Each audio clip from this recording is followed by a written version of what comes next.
take it away. Good morning, good evening, good afternoon. Welcome back to another episode of Full Frame Kicks, Roundtable Discussion, Episode 2. And we have got a very special guest with us today. We have got the one and only Jon Devo. Welcome, Jonathan. Lovely to have you with us. It's been too long. We've done quite a bit of this together, you and I, so excited to have you on.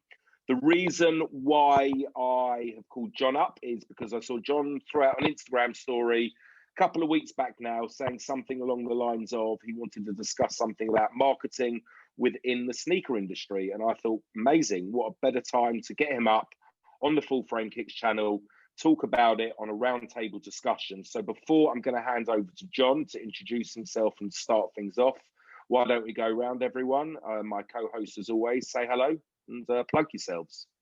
Good afternoon, Andy. good evening. My name's Andy Wilson. I'm the Sneakonomist, and I hope you enjoy the show. Excellent. Liam? Josh has always got to be the last one, yeah. I'm Leon Avery. I'm just some guy who's trying to design some shoes and produce them. My name's Josh, and I am known as the Lucky Botter, so someone who basically is not liked within the industry as I bought too many pairs of shoes and take them away from people that want them. We love you, Josh, because you're a very kind-hearted man. Exactly, that's it. So, Jon, over to you. Introduce yourself to our audience. Well, I'm Jon, also known as Gadgets Jon, Gadgets Jon, or Sneakers Jon on Instagram.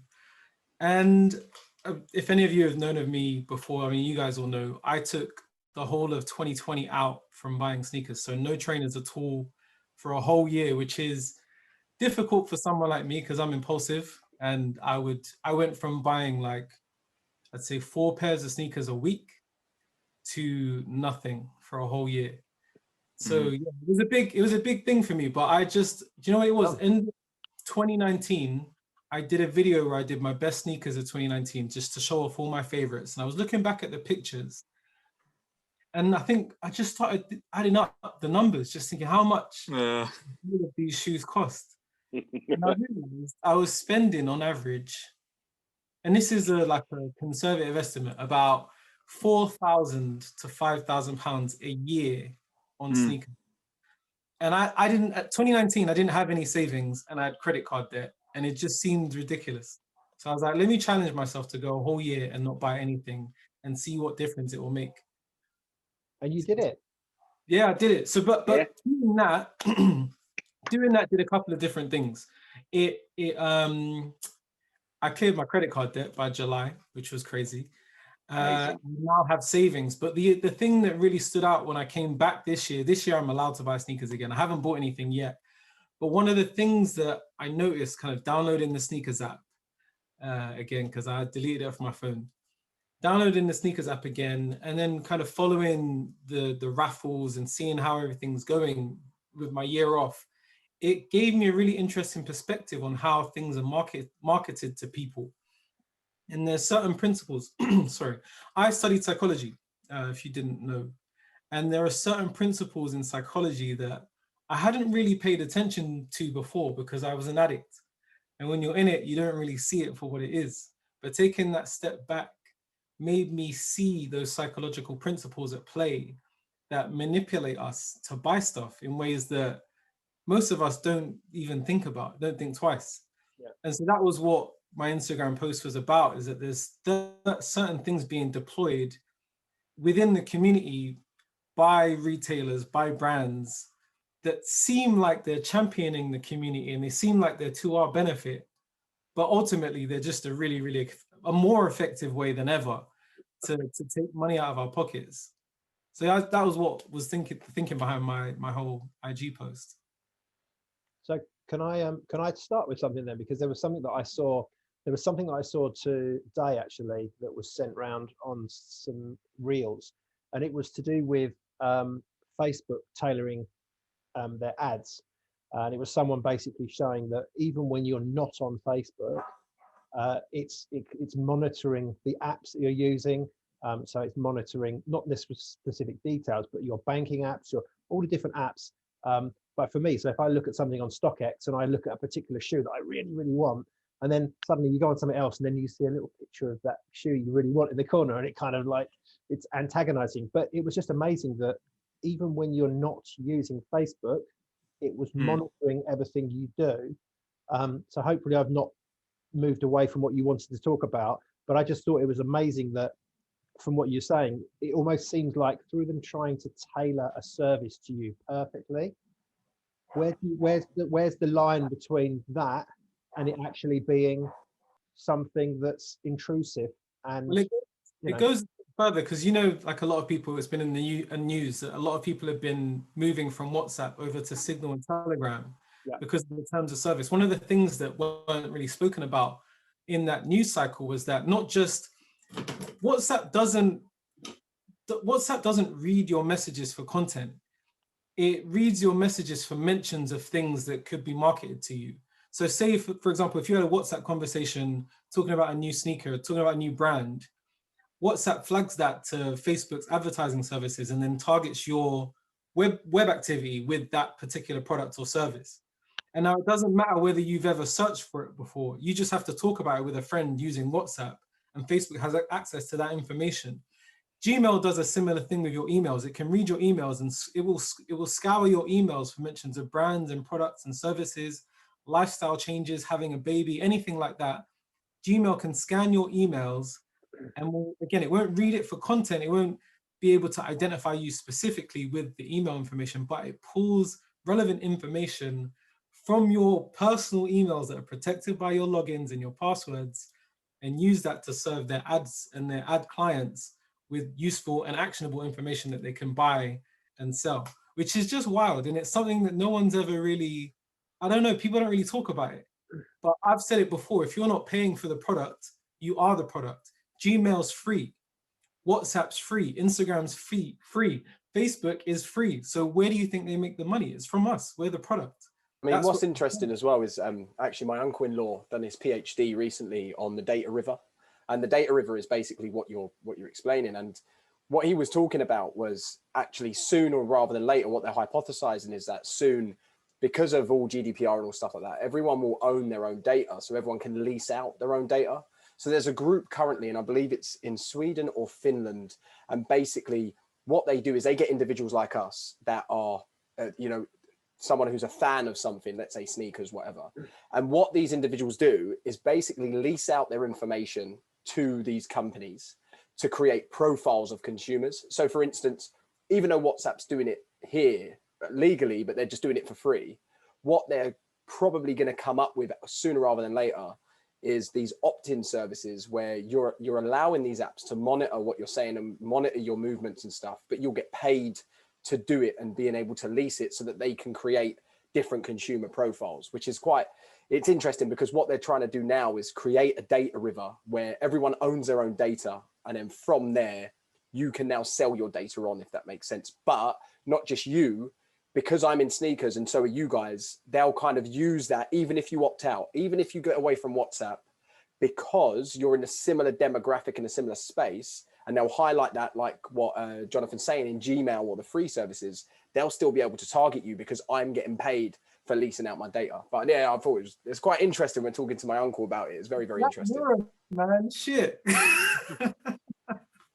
We are living there. It's insane. But yeah, the other thing, so some of the other things that I was saying that I've noticed, and this, I guess, will only really apply if you've been buying sneakers for like the last 10, maybe 12, maybe 15 years, you will have noticed how certain shoes like the Dunk has gone from relatively obscure and niche to something that's mainstream and sells out no matter what.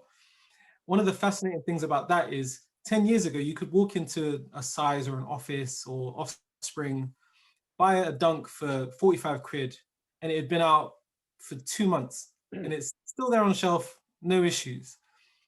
One of the things that I've seen happen is for the last couple of years, and rightly so, women have been complaining that sizing isn't catered to them. So you have a size run that's normal, but doesn't include women's sizes, and then kids. And there's nothing really in between. But what Nike have realized is if they target women based on their spending habits, they're much more, they shop much more than men on average. And by catering to that audience, by making women's only shoes and by increasing size ranges to include women, they've been able to double the price of a Dunk in 10 years. It's gone from £45 to 90 as standard. SBs used to be 65. Now they're dropping at 105 plus. And they've done that by increasing their market audience to include women, which is great for women, but it's not great as consumers because we're now paying twice as much for a product just because they've realized they can capitalize on it. So is that now because that I was saying is quite insidious? Sorry. So is it now basically a case that women, where they would be buying grade school sizes, which might have not had any tax put on it, for instance, with kids' clothing and stuff, does that mean now that because they're catering it for a women sort of an adult size, they can then put taxation on it and they can walk the price up as well? Exactly that. And it's crazy because, like I said, from a female perspective, rightly so, they're getting shoes that fit them and they're finally being recognized as sneakerheads. So they're getting what they wanted, but not at the price that it used to be.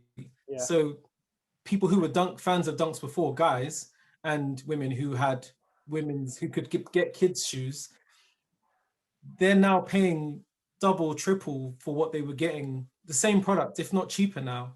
Do you think that having it listed as a women's exclusive or a women's colorway helps with that more limited mindset on things? So having more hype because it's a women's only thing. It's like the Yorkies not for men effect. Sorry, not for women effect, or the way that loads of women will then go out of their way to buy it because you can't have it. Same effect with things like the I don't know, like the Off-White 4, the sale version. It's like, you see it, but okay, it's a women's shoe going up to like a UK 12. Yeah. Okay, yeah, there are women with size UK 12 feet, but who do you think is getting most of that? Yeah. But there was also the problem that I remember Shan, as in Shan's Got Soul, she was saying that very often she would be picking up shoes. So let's say she was picking up a Jordan 6 or whatever. She'd be picking it up in a grade school size, and then the materials are inferior. You might not necessarily get the same detailing around the air bubble, the laces, the lace stays, all these sorts of things. So I guess they are cheaper products. Yeah. Like in the price, it reflects that as well, because it's a kid's shoe that is less thought of as something that would need to be a premium product. To go back to what you were saying, John, about that price reflection from when Dunks were originally, a mainstay item several years ago. Is it true that there were sizes missing from that size range around like UK 4 to UK, 7 for women? Because you're saying that they didn't have access to it before, and now that they do, it's a higher price. Yeah. So because I used to be, obviously when I was younger, I was a size 7.5.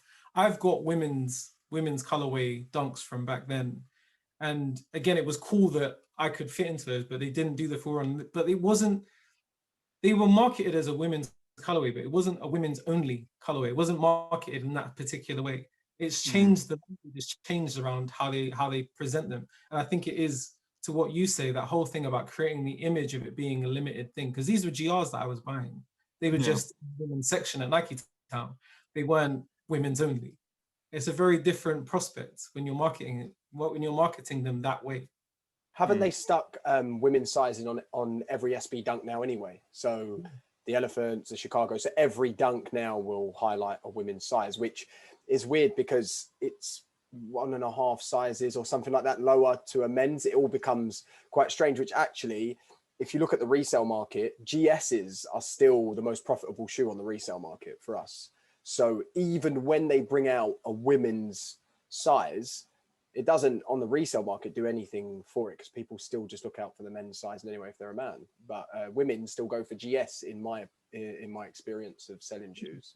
And it's a proper headache as well. If someone comes to me and says, "Oh, they're not necessarily a big sneakerhead, but they know I'm into sneakers," so they say, "Oh, where can I get a pair of these for my daughter?" And if you're referring them maybe to StockX because it's a relatively limited shoe or whatever, And then you're having to then work out, right, are they going for a women's shoe because it will be in women's sizing, or are they going for a men's shoe but they want to wear, they're a woman. So it's just such a minefield of, you know, US men's one size above UK men's, and as you said, like women's is like 1.5 sizes different per brand as well. I guess the EU is the one constant throughout it, right? The EU size is the one. EU and centimeters. EU is very widely regarded as one of the better sizing systems, but a lot of them just use centimeter measurements. If you want to go from, like, I don't know, from Japan to EU to US to UK, that's like the one constant, is just the pure length of the shoe as a normal unit, rather than, okay, well, this is US 10.5, which is UK 8, which is only UK 8 if it's a women's, but it's UK 9.5 if it's a men's, but that's also a UK 10 if it's an Adidas men's. So it's like centimeters. If we all got used to that kind of system, it could be a lot easier for everybody. I don't know why it is the way that it is. Do they just want to be specific to each region? I don't really know. I don't get the it's probably quite outdated, to be honest. They need to sort something out. John, I wanted to touch back what you were saying about the price points.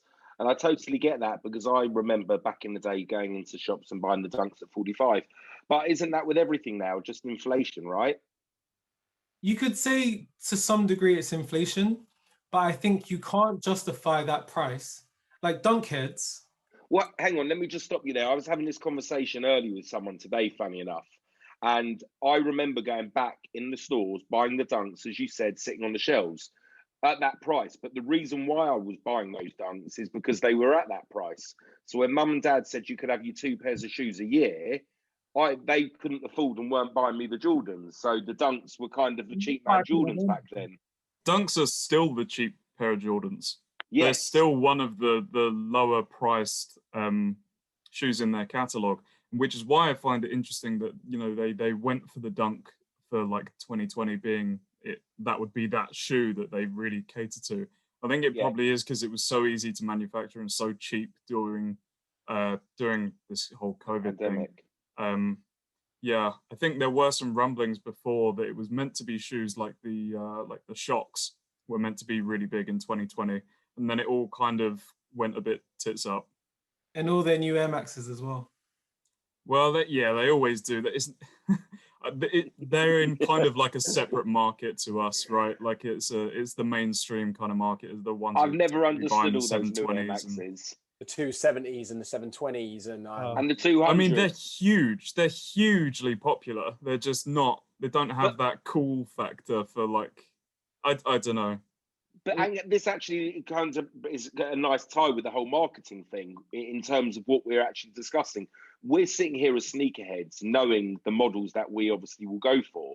But outside of our world, there is a whole other world of all these models that Nike are producing that we don't even know about, because we're not being marketed. You know, that marketing isn't coming to us because we're not following those sorts of things. But you walk into, like, I've done it before. I was in Bicester outlet. You know, they've got a new Nike outlet in Bicester, and you walk in there and they've got models which I didn't even know what they are. Well, you know, an Air Max 200, an Air Max this, and you know, and it's like I feel Nike produce shoes for outlets. Well, and then they market that shoe in a different way, maybe. The classic example from when I started doing work on coming into the sort of the economic side of it. Tangent. Yeah, exactly. It's a classic. I mean, the tangent that no one had ever heard of. And if you were to tell someone to describe what a tangent looks like, they wouldn't have been able to describe it. But that is the bread and butter of Nike. That was the best-selling shoe for 2 years in a row, because it's the shoe that's sitting on the shelf in Sports Direct, like a Downshifter 6 is another one that, you know, just these. But it's when someone says, right, I need a pair of sneakers to commute in, just some black ones with a little white swoosh. They're easy to make, they're cheap to make, they're a knitted upper, they're a painted on swoosh, and you know, they're selling them for $45, $50 or whatever. And, you know, little Bobby gets a pair, and then mom and pop get a pair too. And but that, you know, when we're talking of the sorts of volumes that Nike, Adidas are selling to keep the lights on and to be able to do these deals with the hype, you know, the hype sponsorships, etc. This is the stuff. This is the stuff that they're just turning over in their millions and millions. Not a 50,000 pair of Yeezy. Yeah, that's priceless with the hype, but it's not keeping the lights on. It, you know, one complements the other. You get a halo effect with just regards to sales, that because the Yeezy, that you think Adidas is a core brand, so you might go and buy an additional pair of this, that, and the other. But yeah, I'm probably going over old ground, because anyone that watches my stuff regularly will know that I talk a bit about the tangents and stuff. But it's and just going back to what we were saying about why the Dunk and why it's so popular, I feel that both Vans and Converse have lost out a little bit of their sort of luster. If you think the Vans shoe was something in the last couple of years, the Vans shoe was the go-to trainer for people if they were just going shopping, going to a pub, going to for a non-sneakerhead. Obviously, the Air Force One is hugely popular and just outsells most other silhouettes year after year, because it's a classic. It's plain.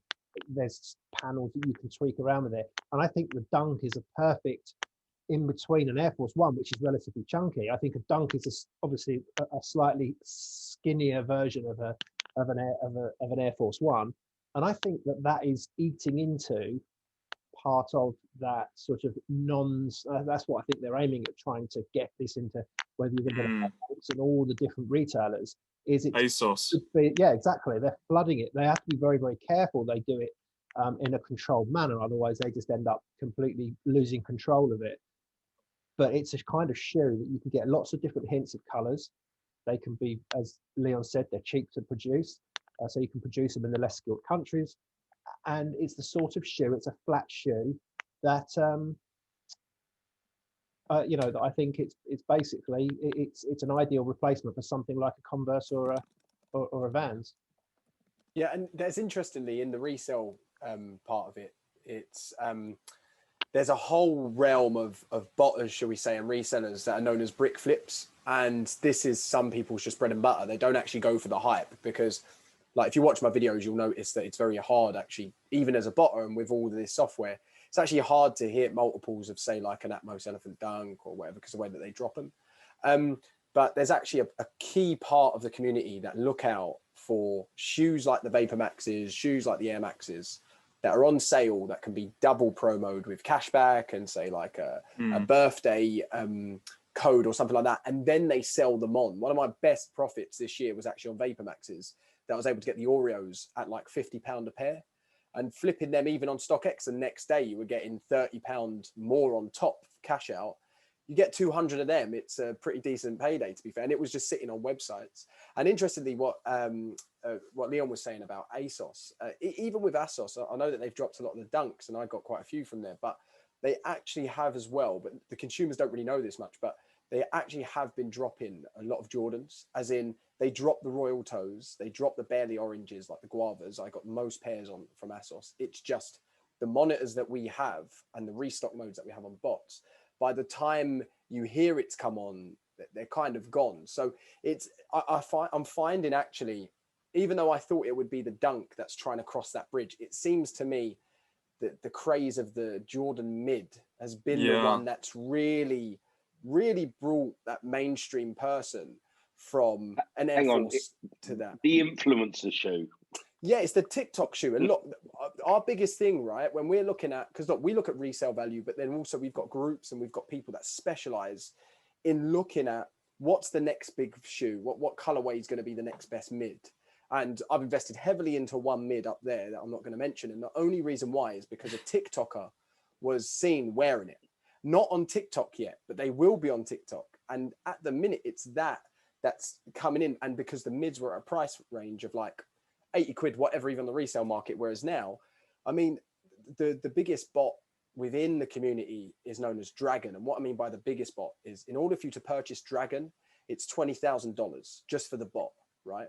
And all it really bots well is Nike backend. And Nike backend, not sneakers, but the website only really drops mids, Jordan lows, but you'll get pallets full, and they're the big ticket items, because if you go for the Jordan 1s that's got like 2,000 stock in the EU and you get 10 of them, you're better off getting 200, 300 mids, and the price point is easier. Not only that, the margins are bigger, but yeah, I'm finding that the mids are kind of becoming that marketing thing, to then people become interested in sneakers and then go, oh, hold on, there's highs. What's the difference? And then they look at the quality, they look at the colors, and then they go, oh, damn, yeah, I want to get into it. So it wouldn't really surprise me if that's Nike's kind of thing of going, let's put some mids out there, something that's a lower range, and then we can kind of transition them over, I guess. I think that gap has been, sorry, Andy, I think that gap has been being bridged for quite a while now, in terms of the collectors and the mainstream. I'd say probably like around 2017-ish. I feel like it was the Beluga V2. I feel like that was a really good starting point for people going, hold on, those Kanye West shoes before, they were going for like what, like $1,000 now, and he's making new ones now. Okay. And then the same thing with basically the Virgil Abloh effect, right? I've gone from seeing people in my quaint little village wearing Vans to wearing off-white 90s, and it's like super weird. And I think there's been this kind of melding for like at least a couple years now. And definitely what you're saying in terms of the Jordan mids and these dunks definitely seem to be models where they're bridging that gap a bit more. Because I don't know whether people are I don't know. People are really taking to specific models from both ends of that spectrum, and I think maybe as well with the fact that these Nike Dunks, a lot of the limited ones are just kind of very basic, simple colorways. Kind of leans people into buying more of the GR stuff now, instead of stuff that just has like wild patterns or like pony hair and shit like that. Like these collectors are then going back to basics. I don't know. What do you think? I would say a couple of things. Firstly, people in your village wearing hype sneakers, well, you're obviously the influencer on that. So I think you can take a bow, and you've clearly broken the ice there. It's all my fashion shows at the co-op. The only time I leave the house, I have to wear the best stuff. Wait till you've got your own sneakers on your feet, and then that's going to be the new hub of don't worry about Portland in Oregon. It's going to be in Leon's. It's going to be in Leon's. But no. So I was going to say on the Jordans, to the untrained eye, the difference between a high and a mid is minuscule. So actually, if you can suddenly, if you're wearing trousers. Say again. If you're wearing trousers. Yeah. So if you can go on to, as Josh said, if you can go onto the sort of the plain Nike app. Onto the website, and suddenly you can get these shoes. For all intents and purposes, it's a Nike high top, and that's what's kind of been cool. Especially, if you're looking at the one with the reverse swoosh on it, or this sort of stuff. It allows people to be able to access it. And I think that one of the things going to the Dunk is it's a fun shoe, and I think the hype stuff is fine, and it obviously creates difference of opinions into in the community. For instance, like the Chunky Dunky did last year, or the Travis Scott Dunks, a real proper old school dunk head that doesn't like the hype. It's kind of like, no, they're trash. They're not Whereas for me personally, Chunky Dunky was probably the best executed shoe, apart from the toe box material. But as an overall shoe with the whole packaging, etc., I think it was very, very well executed. But it's a fun shoe. Go on. No, go on, finish off, Andy. No, so I was just to say it's a fun shoe. So you get the hairy ones, you get the bright coloured ones, but then there's also different pastel palettes that you can put on it, and it's appealing to the masses.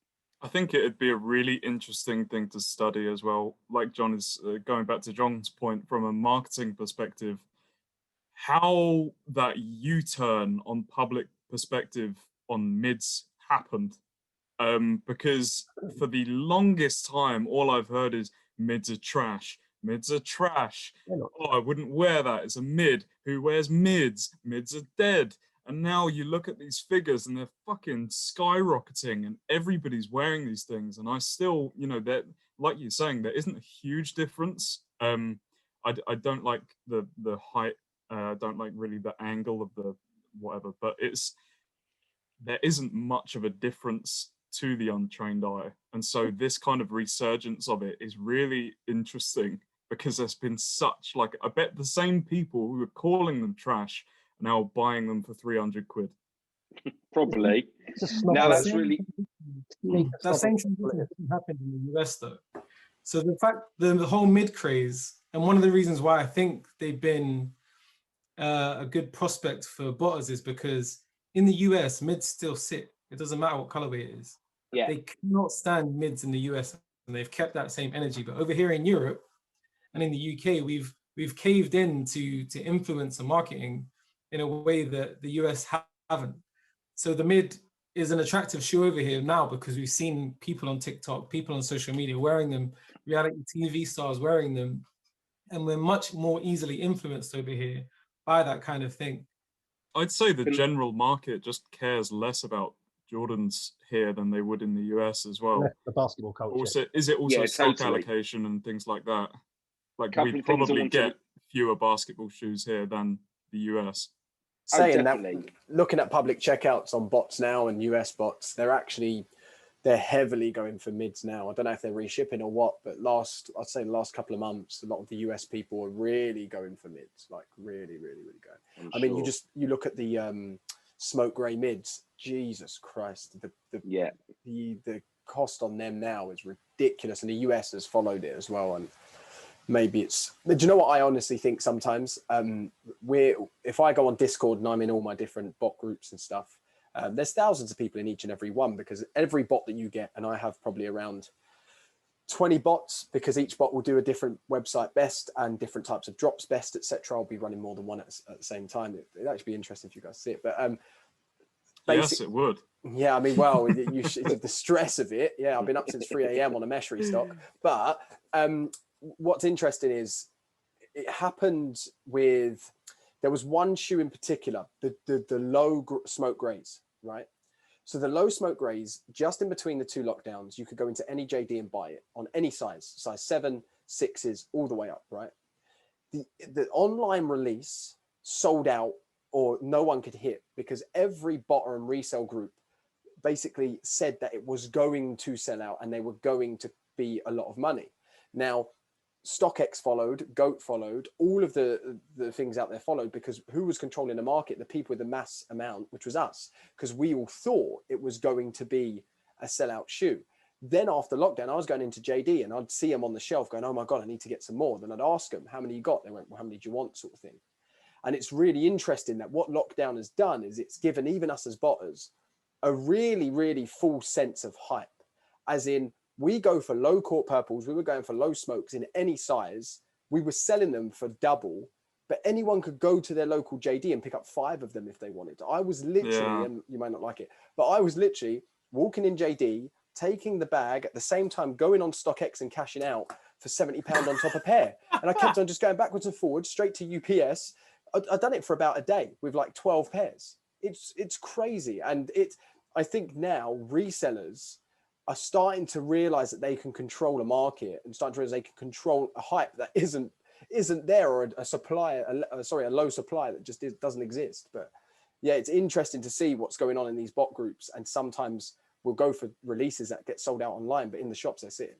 I've always felt like that would be the case. Yeah, definitely. Sorry, Jamie, go on. No, that's all right. Couple of things I wanted to touch on. Very interesting though what you said there, Josh, and I want to kind of come back to that. But Andy, regarding the Chunky Dunkies, that last year made news headlines, that shoe, out of the sneaker industry. And there was people out there were like, oh, I've heard about these ice cream shoes. I want these ice cream shoes. What are these ice cream shoes? So, you know, you look at the marketing there and just what that did. It's very clever. Yeah. You could pick that shoe up. I haven't got one, otherwise I'll be going, here it is. You could pick that shoe up and you knew immediately the brand. You could just tell, because it was so well executed. And it doesn't, like you said, that was it. You may have not picked up a pair of sneakers in 20 years, but you would know exactly what it's all about. Yeah, everyone wanted a pair. And then coming back to with John, like the whole, it's kind of a whole U-turn, the marketing thing, right? Because, you know, it was 20, 30 years ago, it was magazines. And now everything's obviously online and it's all targeted, you know, but it gets back to that influencer marketing. There's So another, I kind of feel, I was gonna say, there's Sorry. another interesting aspect of it. It's not just, obviously the whole influencer marketing thing is a thing, and digital and online advertising, social media has also had a big contributing factor. But one of the interesting things that has become big business is the raffle end of it as well. Oh, And this, Yeah. yeah. the Yeah, random of Sneakers app, that again is a huge factor. And I think, I mean, we all can say, I confidently say at least, that Offspring as a retailer has pioneered what you can do with a raffle. Mm. It completely changed the game. And one of the interesting things about it that no one really touches on is, if you've got a successful raffle mechanism as a retailer, you can effectively pre-sell shoes before you've even managed to get the stock. You can say to Nike, I've got 2,000, 20,000 people here that have entered a raffle for this shoe. We need more stock. That's a useful tool for them on the back end that we're not even seeing as customers. But that's one of the reasons why those of us who are Offspring customers are quite confident that our best chances with some of the best shoes that we want are with Offspring, because they've built a community that means they get better allocation than other stores do. And it's another interesting aspect I don't really see talked about very much. I'll hold my tongue. didn't even think about that. Don't hold your tongue. I'm gonna go back to what you were saying as well about resellers then being able to control a hype that isn't there, because that's exactly what the retailers have been doing forever. Is creating and controlling a hype that isn't there. You see all these raffles go live. It's End, Offspring are the main two culprits I see. They do raffles for shoes that will just sit on shelves for months to come, and they do it just so they can guarantee sales, like you're saying. And because, like, my say like my ex-girlfriend used to look at like these raffle pages and it'd be like, oh, they're doing a raffle for these. Does that mean these are going to be hard to get? Because I quite like these and I might go for it if they're going to be hard to get. So I'm going to enter all these raffles in these places. And that's the casual observer. It's, oh, these things are limited. Okay, it's FOMO. I got to go for it. Even though you can just walk into your local fucking office and pick up Totally 5 different But pairs. hang on, Sneakers app is basically a marketing app. Yeah. Yeah, 100%. It's basically a marketing app, Sneakers app. You know, because no one can get anything on it, and then the stuff you can get is sitting on the shelves anyway. Because every now and then they throw a shoe on there, and you're like, "Why is that on here?" When you know that's going to sit in the shelves. Yeah. Anyway, I interrupted Josh before he was about to You did. drop some straight fire. Come on, Josh. I need to be careful here. I've already been putting a couple bits of problem with Offspring, but I think that the issue that I've got with the whole Offspring community, right, is it's not. It allows certain individuals to get these shoes, which is fair enough. But the individuals, what they've done is they've created a cult following. Like what they've actually done is made it harder for those that maybe enjoy shoes in silence to be able to get the shoes, right? And what I mean by that is, so I was spotted straight away as soon as I went into Offspring to go pick up a pair from Offspring. And it was by one of their staff members at the time. And there was a bit of something that went on a couple of days before. Anyway, so they refused to sell me a pair of shoes, right? First and foremost, because they asked me to take off my shoes and show them my size. Now, I said, look, I'm not prepared to do it. I didn't want to go into details, but basically, most of I have a foot infection. Well, actually, one of my legs really smells. one of my legs is mostly prosthetic, so it's a bit hard for me to just in public take off a shoe. And I didn't really want to go. I said, look, just please, I'd rather not take off my shoe. Like, I just want to buy the shoes. Then they said, you're a reseller, and I was like, yeah, I am, but I do it so I can afford my own pairs. Like, if you look around my room, most of my shoes are my own shoes, right? And I do it so that I can afford it. And not only that, but I enjoy doing it. And the issue that I've got is all of these shops are resellers. Like Offspring, you are not Nike, you are a reseller, right? Mm-hmm. Yes, I get it when these kids are running around on scooters and they're trying to take all your stock. But to refuse a pair of shoes to me that I won, that I had to arbitrarily enter a raffle. They didn't know I enter 2,000 accounts, by the way, every time they put up a raffle, because I do have raffle bots. But luckily it was on an account that had some good history. There's ways of us making good history. Same with sneakers. We do really well on sneakers. But the fact of the matter was, because I wasn't one of the faces, when I knew two of the guys that came in that are one of the faces in that queue, I know what they do day in, day out on their Instagram, selling shoes, buying shoes. Like, I truly believe that selling and buying pairs, like let's say one of you guys, right? So let's say Jamie's like, oh, I've really wanted these Atmos Dunks, and I won a pair of his size. Part of this whole thing has always been, look, I've got a pair your size. Let me give you that. You give me a bit on top. I'm then going to go and try and find a size swap. Or that. It's always been that kind of exchange of hands. It's always been that kind of helping each other out type of thing with reselling involved. So look, there's so much stuff that I can go into with Offspring. I really think they actually make it harder. It's actually easier for botters. Like, it is easy for bots for us to get shoes through raffles. It really is. But yeah, it's because you brought up Offspring, I had to bring up my thoughts. And I do you think it creates some animosity? 100%. You know, like you were saying, you saw other sellers in that queue getting served.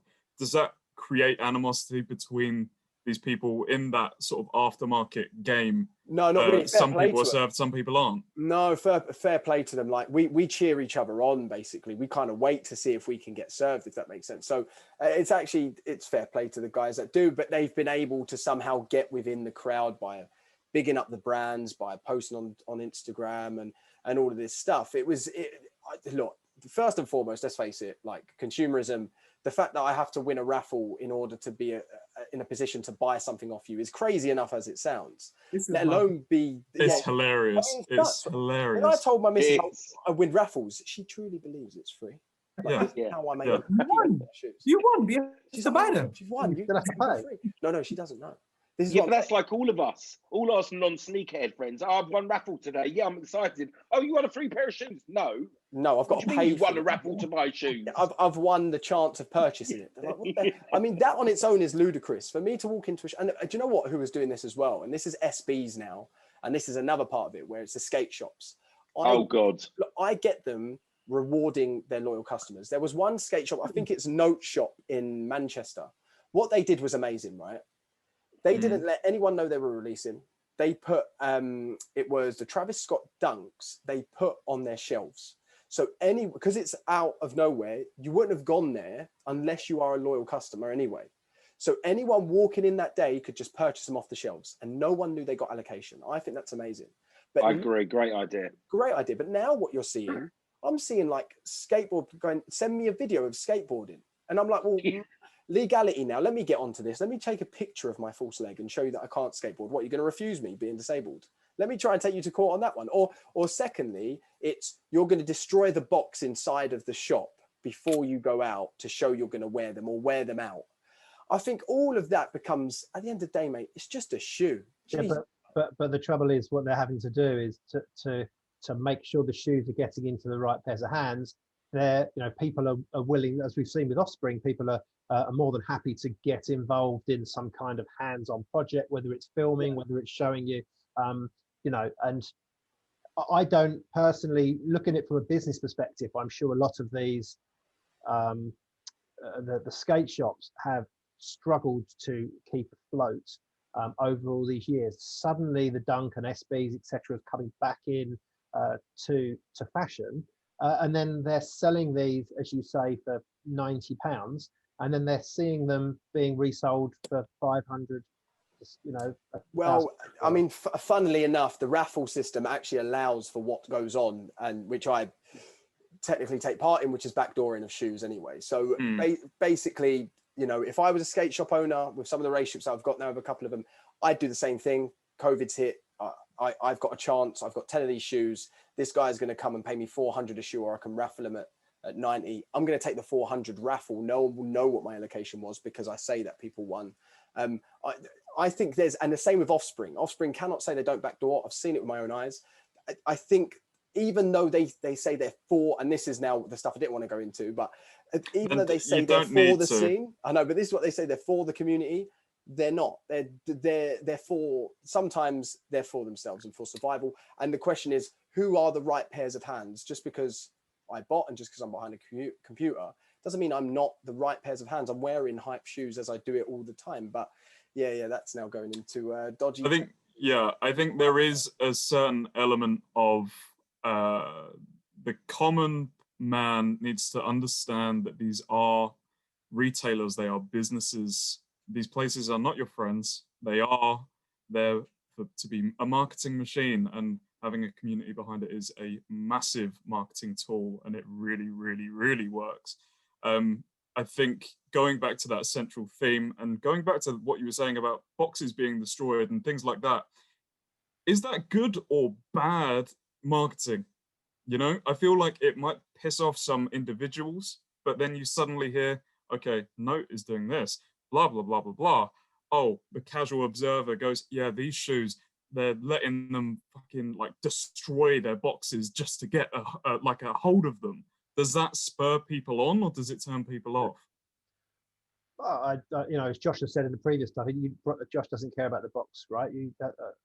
So whereas a precious sneakerhead like maybe me might be a bit disappointed if the box turns up and it's ripped or it's not double boxed when it, you know, comes through the post or whatever. It might be a big thing. But look, if like the not for resale Jordan 1s and that they were making them walk out the store with them on, why not? And look, if everyone suddenly said we're destroying the box, then part and parcel of buying those as second hand or resell, even if it's BNDS or dead stock, is it comes with a different box, or it doesn't come with a box, because that was just the thing that was done for that. You know what was a really great concept? You know the Daniel Arsham 4Ds. You literally had to like tear the box to be able to open them, right. And so it created this divide, right? I think there's a separate listing for it, like on like StockX for opened boxes, and it's like the only one where you can do that. So if all boxes had that kind of thing, and if a retailer like had to, you know, open that seal or something just for you to be able to, you know, purchase the product, that might be a middle ground. If you just have like it's one very small part of the box that ends up like being torn or something. The funny thing, Nike boxes, when you buy them online, you have to do that anyway. They just could save the inside box, just use the outside box, and happy days. Yeah, maybe. But, I know, JP, before you wrap it up, I want to say, because we're talking about marketing, and we're talking about creating hype around shoes and stuff. Going back to these skateboard shops, I think what a lot of them are doing, or what a lot of them have been doing, whether it's getting artists to do pictures, throwing stuff in the boxes extra, you know, whether it's, you know, focus, creating, you know, stuff like that. But merchandise to go with the shoe, don't they? T-shirts and stuff like that. But one that I particularly like, and I think it helps, being a sneaker lover, and I think it helps with the hype.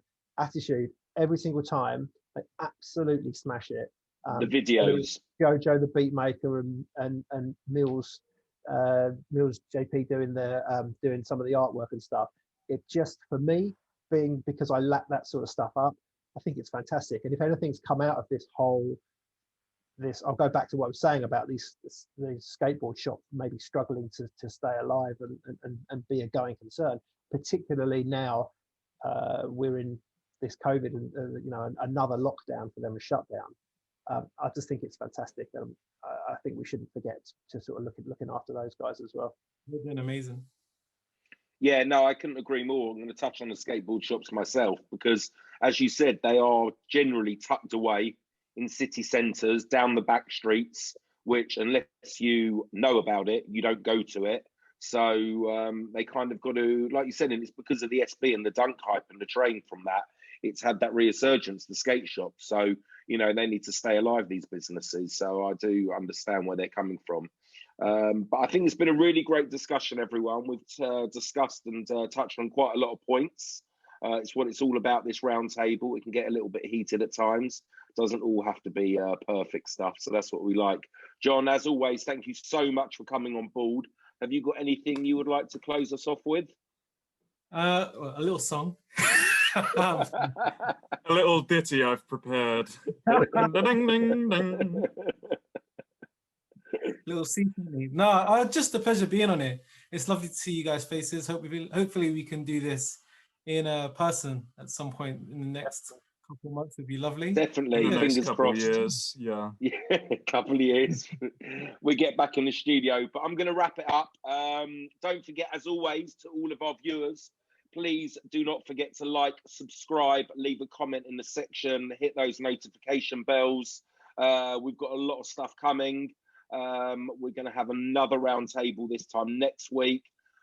Think we are going to have another guest on, hopefully, and I think we're going to talk about, I'm not going to tell everyone what we're going to talk about, we're going to tell you lot, but we'll tell everyone, you know what I mean, how we do this. Anyway, I'm going to wrap this up. I've been JP Kicks, and you have been Andy Wilson, the Sneakonomist. If you want to talk about sneaker business, just give us a shout. I've been Leon Avery, masquerading under the handle of not Leon Avery. And I've been Josh, aka the Lucky Botter. and our guest, as always, Gadgets John Gay. Find if I am. And just coming up. Drama. Yeah, brilliant. John comes out? Question mark? Exclamation point.